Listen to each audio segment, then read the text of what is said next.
Hello everyone. Today we're having a look at a client's journey to Czech citizenship with Jakub Smyčka, Polaron's project coordinator for Czech and Slovak citizenship, and Eva Hussein, Polaron's director and founder. Over to you, Eva. Thank you, Stephanie. Jakub, hello. Hello, nice to be here again. Okay, we're going to be doing a case study because we do get a lot of questions about Czech citizenship, and sometimes it's a little bit confusing.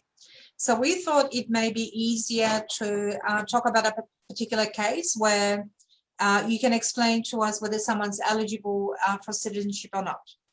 So we're going to have to imagine that I'm Czech and I live in America. And what else? And I was born there.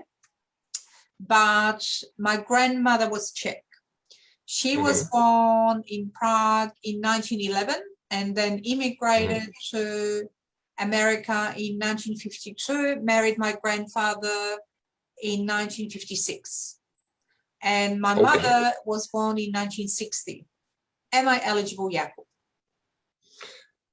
Well, this depends on actually a lot of things, but the main question I will ask you is if your grandmother was ever naturalized in the United States, if she ever gained United States citizenship, because this is actually the most important factor for your eligibility.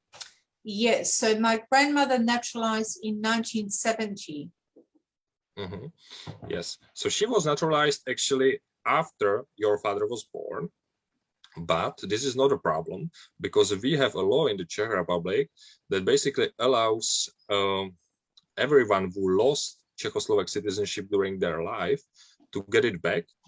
And not even that, not just that, but even to their children and grandchildren. You as a child of your grandmother are also eligible for Czech citizenship then, because naturalization in the United States was an automatic loss of Czechoslovak citizenship, which is, amazing. Hold on a second.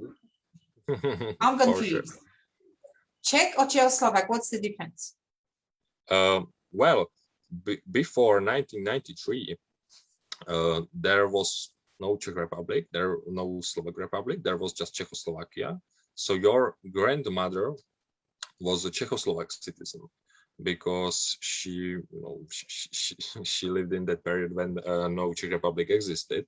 So and she was naturalized in 1970s, so she lost her Czechoslovak citizenship. But it's right that in the 90s the citizenship was divided. So in this case, it will be important that your grandmother was born in Prague, so you are eligible for Czech citizenship and not Slovak.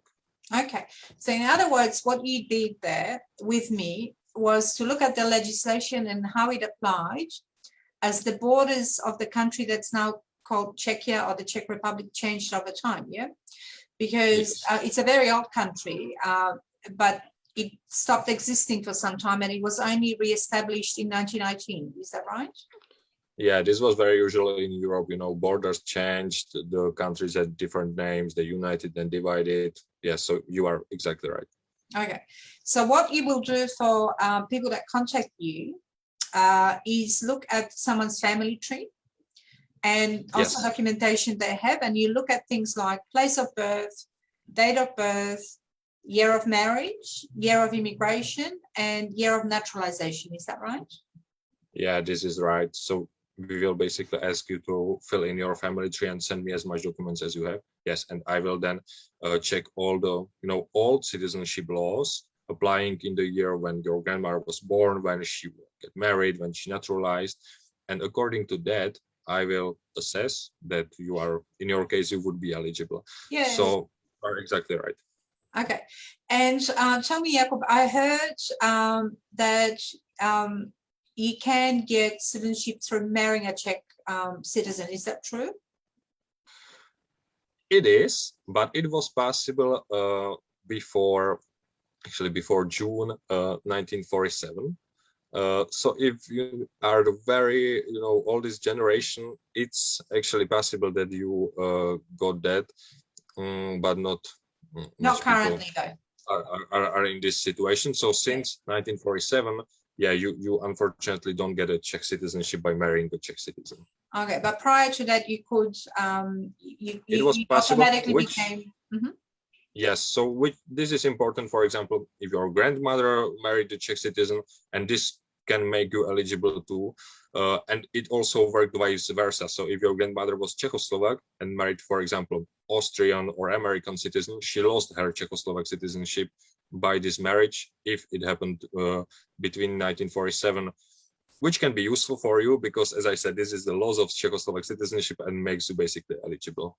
Okay, so if I'm eligible for Czech citizenship now, what about my children? In your specific situation, it's a little bit complicated because, as I mentioned, just children and the grandchildren of the former Czechoslovak citizens are eligible. So they are basically not eligible, but if they are under 18 years old, you can include them into your application. So if they are older than 18 years old, they are not eligible anymore.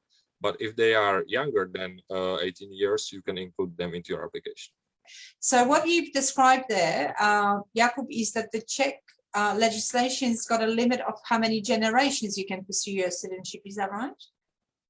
Yeah, this would be in your case, which is called declaration, because we would go through the process which is called declaration, which is basically getting your citizenship back.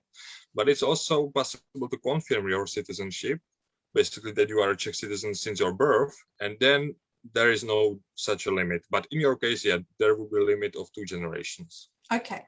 And one last question I have for you, and that is, when Czechoslovakia split and then Czech Republic and Slovak Republic came to being, it is my understanding that you could not hold both Slovak and Czech citizenship. Is that right? Or any situation where you can potentially hold both? Yeah, when in 1993, when it was split, it was divided, then yeah, the law was written in such a way that you cannot hold both citizenships. But now there is one exception how you theoretically could be both a Czech and Slovak citizenship, and this is if one of your parents would be Czech and one of your parents would be Slovak.